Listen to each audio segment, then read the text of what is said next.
Hello and welcome to 3 Minute Gaming. I'm Nathan, and today I have a review of an entire gaming series. The series we're looking at today is the Age of Empires franchise, specifically the definitive editions of 1 through 4. Now, a noted omission in this is Age of Mythology, a game that I do enjoy, but it is technically both a spin-off game, and I'm kind of waiting for that definitive edition to come out before I give it an actual review. So today we are just going to be covering those mainline entries. So sit back, relax, get ready to wololo, become a king, and conquer a new world, because here are reviews of all 4 of the Age of Empires games.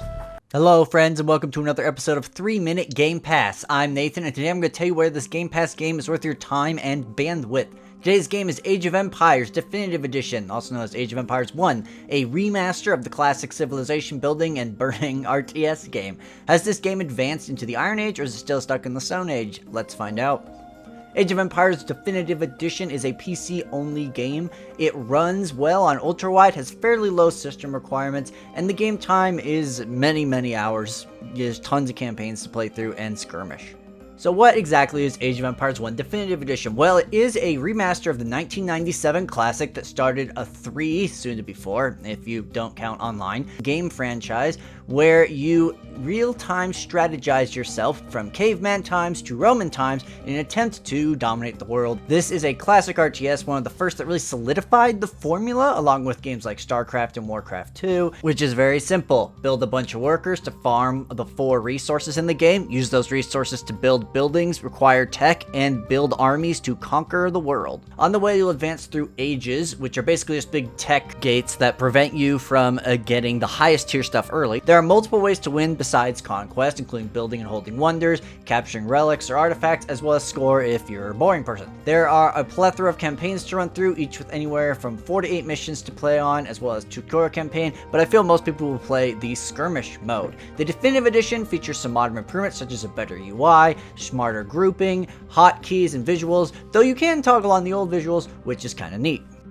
So what do I like about Age of Empires Definitive Edition? Well, this is a classic game with its classic gameplay remaining basically untouched, and it's still very fun. Lots of RTS content is here, including the Rome expansion, so you're not going to run dry on content if you enjoyed this game. And lastly, the improvements of making the game much more digestible in current year are appreciated. There mostly is resolution support, better graphics, stuff like that, as well as a smarter unit queue and tech queue, but overall they are definitely appreciated. When it comes to the bad, the retuned AI for the Definitive Edition is much harder than I remembered from the original game. I actually booted up the original game to compare, and yeah, it is quite a bit smarter, even on the easiest difficulty. Now, as a Age of Empires veteran, I was able to beat it, of course, but I feel like newcomers will struggle a bit, even on the easy difficulty. And while some of the upgrades to the Definitive Edition are nice, it does feel like this version cut a lot of corners. The menu UI looks like crap, the voice acting is bad, there's a lot of things that feel less definitive than it should be. And lastly, unit pathing is still incredibly atrocious, all the way down to villagers getting stuck on the same berry bush or resource point. I don't know why they did not fix the pathing. That was the biggest complaint when the game was originally out, still is the biggest complaint now. It's really bad.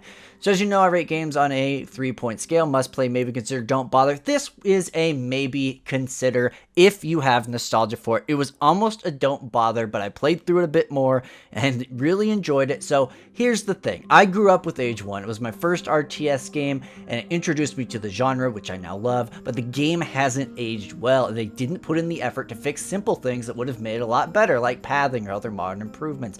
Not only that, the retuned AI makes it really inaccessible for new players. So overall, if you have nostalgia for this game, this is a great remaster and pretty much the best, if not only way to play on modern computers, but it really shouldn't be your entry point into the franchise. If you haven't played any of these games before, I would suggest starting with Age 2. That's all I have for you today. Thank you so much for watching, and go out there and enjoy Age of Empires Definitive Edition. Hello friends and welcome to another episode of 3 Minute Game Pass. I'm Nathan and today I'm going to tell you if this Game Pass game is worth your time and bandwidth. Today's game is Age of Empires 2 Definitive Edition. Age of Empires 2 is often considered the pinnacle of the series, and it gets an overhaul with this Definitive Edition. Is this version worth playing? Let's find out. Age of Empires 2 is a PC-only release. It features all the DLC from the HD edition of Age 2, which is awesome, as well as all the classic expansion packs, HD, and Definitive Edition AI. And there's also a HD texture pack you can download if you want to make it look even prettier. It runs well on ultra wide and has a fairly lowish system requirement, and in terms of game time, it's Age of Empires 2, you can play it a lot. So what exactly is Age of Empires 2? Well, it moves the empire building game from the Stone and the Roman Age into the Middle Ages, and with 35 empires, even more with DLC, you've got a lot of game here.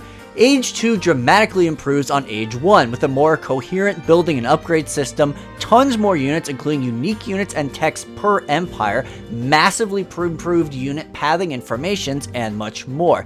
And the definitive edition here isn't just a facelift. HD renders of all the characters make the game look great, but additionally it has improved animations, better UI, and way cooler building destruction. Just had to point that one out. There's tons of campaigns in this, single player campaigns to play through, as well as the online and skirmish modes against the AI, which is here. And in terms of minute-to-minute gameplay, expect it to play similarly to Age of Empires 1 on a base level. You're going to make peasants, to gather resources, to build armies, to research texts, to go crush those other empires like the pathetic bugs they are.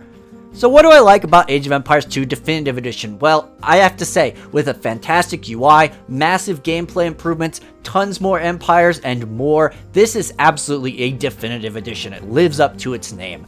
The empires have been upgraded to be even more unique beyond just tech trees, including special base abilities, unique techs and units. The latest patch added team abilities based on the empire you choose, and more. It's incredible. And this is a favorite of the Age series for a reason. This game is still fun and accessible at any skill level. It's easy to get into and hard to master, especially if you start playing online. It is an almost perfectly tuned RTS. In terms of the bad, I do feel like this game has some wonky windowed settings. I know it's a weird specific, but I was trying to record it in window mode, and it doesn't let you pick specific resolutions, which is very odd. If you're a windowed player, watch out for that. Unit selection limit is still in the game for some reason, and it puts a damper on larger armies, which frustrates me, especially since they upped the population cap. And lastly, it's still a pretty big jump from like the easy AI to the standard AI, which is a bit more vicious, which means that you might struggle to kind of go from a beginner to an intermediate player if you're just playing against the AI. So as you know, I rate games on a 3-point scale here. Must play, maybe consider, and don't bother. This is absolutely a must play. If you enjoy RTS games, then you've probably played Age 2 before. And if you haven't played Age of Empires 2 before, you should absolutely go rectify that right now. If you're looking for a great entry point into RTS games or the Age series generally, Age 2 is the perfect place to start. This game looks great, it plays great, has an obscene amount of content, and on top of that, they're still balancing the game to this day and adding more DLC. There are more campaigns and empires to play. This is one of those god tier RTS games, alongside games like Total Annihilation, StarCraft, Command and Conquer, all of those. To have it in a modern format is just awesome and totally worth checking out. Thank you so much for watching. That's all I have for you today, and go out there and enjoy the hell out of Age of Empires 2. Hello friends, and welcome to another episode of 3 Minute Game Pass. I'm Nathan, and today I'm going to tell you whether this Game Pass game is worth your time and bandwidth. And today's game is Age of Empires 3 Definitive Edition, closing out the trilogy of definitive releases of this series. Age of Empires 3 pulls the age-hopping franchise into the 17th to 19th century in the age of exploration and colonialism. Does it mix up the formula enough, or too much? Let's find out.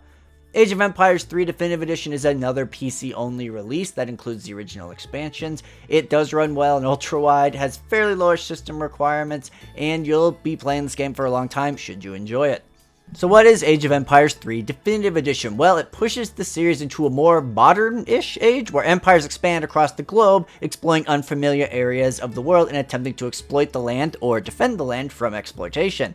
How does this translate into a game? Well, if you're familiar with the Age of Empires formula, the biggest change is the addition of a home city. As you aren't an empire, just a colony offshoot of one, you'll need help from your big empire back home to win the game.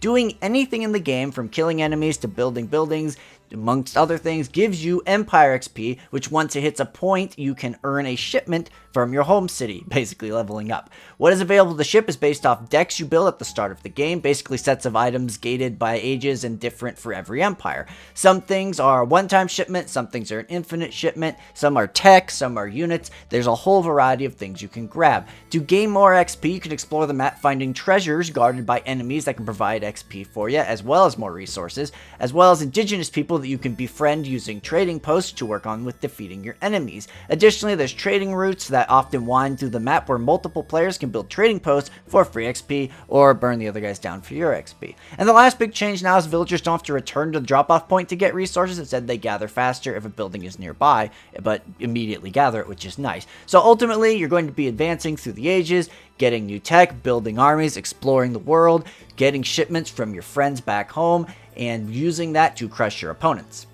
So what I like about this game? Well, the new explorer goals, exploring earlier in the game, spices up the game a lot at the beginning, which usually was pretty slow, and having points across the map to capture encourages territory control and conflict similar to a game like Dawn of War, which makes things much more exciting and engaging throughout the entire game. Admittedly, the beginning of some age games could be pretty slow. There's lots of great upgrades across the board, including a fantastic model and lighting upgrades for this definitive edition, to improving some of the Native American empires to be more historically accurate, as well as UI improvements. And lastly, civs are insanely unique from each other, much like the previous game Age of Mythology, and there's a lot of them to choose from, which makes everyone play differently. In terms of the bad, the home city, while a good concept, does take away from the tight focus the previous two games had on building resource and fighting. It's a whole different beast, and some people might not enjoy that. It also doesn't have nearly as much new content as, say, Age 2's Definitive Edition, which is too bad. And lastly, this is a much more complicated to jump in versus the Age 1 or Age 2 games. This is probably because of the uniqueness of the empires and the home city cards mechanic. It's maybe the least newcomer-friendly Age game. So as you know, rate games on a 3-point scale, must play, maybe consider, don't bother. This one's a maybe consider, and it's often considered the black sheep of the series, but as someone who didn't grow up with it compared to Age 1 and 2, I was pleasantly surprised with this game's quality. The game looks incredible, has some really neat mechanics that work together really well, and maintains the addictive quality of Age of Empires 2. The only reason it isn't a must-play is because it can be very complex to learn compared to the previous games with all of this one's moving parts, but for those who persevere, will find another fantastic FPS game in a prestigious series. Onward to Age of Empires 4. And that's all I have for you today. Thank you so much for watching, and go out there and enjoy Age of Empires 3. Hello friends, and welcome to a 3-minute Game Pass. I'm Nathan, and today I'm going to tip this Game Pass games with your time and bandwidth. Today's game is Age of Empires 4. After 16 years, the Age of Empires franchise is back. Does it do enough to warrant its place in history? Let's find out. Age of Empires 4 is a PC release, and as such, your mileage may vary when it comes to performance. However, I did find that it has fairly lenient system requirements overall. It does support ultra-wide, and it has basically unlimited hours of playtime thanks to its fantastic skirmish mode. So what exactly is Age of Empires 4? Well, Age 4 is a return to the Empire and Age-based RTS franchise, and also a return to the Middle Ages, similar to Age of Empires 2. In fact, fans of AoE 2 will feel right at home here, as Relic, creators of this game and the fantastic Dawn of War series, basically used Age 2 as a framework for most of this game's mechanics. You still do the same stuff: create villagers to gather 5 unique resources, tech and age up to get better stuff, and build armies to crush your opponents. In that sense, not much has changed. This current release only has 8 empires, but they're more unique than in Age 2. For example, the Chinese have dynasties and tax collectors, and the Holy Roman Empire get motivational speaker priests in Age 1 that can enhance your villagers, stuff like that. While the empires aren't so different that you're getting a whole different set of units like in Age 3, the differences do make each feel distinct and in a good way. The game also features a campaign for each of these empires, which each have history channel style vignette, as well as narration going over the real life history that you are recreating as you play the game. Of course, it has online and offline skirmish and a handful of other game modes, as well as a new mastery system that encourages you to try specific things with each empire. All in all, if you played Age of Empires 2, you've played the bulk of this game before, and that isn't necessarily a bad thing. So what do I like about Age of Empires 4? Well, the core formula still definitely works well, and the quality of life improvements help streamline gameplay, like not putting techs in random buildings anymore, making stone walls only destroyable by siege equipment, and villagers building fancy landmarks as age upgrades are all great improvements to AoE 2's formula. Different empires also play very differently, and it's enough that makes me excited to see where the future of this franchise will go, what future civs might look like. And lastly, the campaign mode was a highlight for me, with the real history overlapping into the gameplay, reminding me of what I loved about the original Age games back in the day. This includes a fantastic tutorial, which in my opinion makes this the best Age game for first-time players. When it comes to the bad, the 8 empires, while distinct, are pretty pathetic quantity-wise compared to the over 13 in base Age 2, which that game now has like 39 or something, maybe more. It's kind of ridiculous. The graphics also are pretty good, but not really visually rich and dynamic like I felt they were in previous Age games. They get the job done, and that's honestly about it. And lastly, this lacks some core features and UI elements that were in previous Age games. I'm assuming they'll patch that in soon. A really easy one is not being able to pick your color. Don't know why that's not in the game. As you know, rate games on a 3-point scale, must play, maybe consider, don't bother. I do think Age of Empires 4 is a must play, but it is a weird game to review. At its core, it's still extremely addicting and well crafted, but that's because its core is basically Age of Empires 2. The things Relic added to spice it up are extremely good, I just wish there were more of them. As for now, it's still a great experience on Game Pass, but if it wasn't free, I don't know if I'd suggest it for $60. But luckily, this is a Game Pass review channel, which means you probably have Game Pass, so absolutely play it as part of your subscription if you like the rest of the franchise. That's all I have for you today. Thank you so much for watching, and go out there and enjoy the hell out of Age of Empires 4.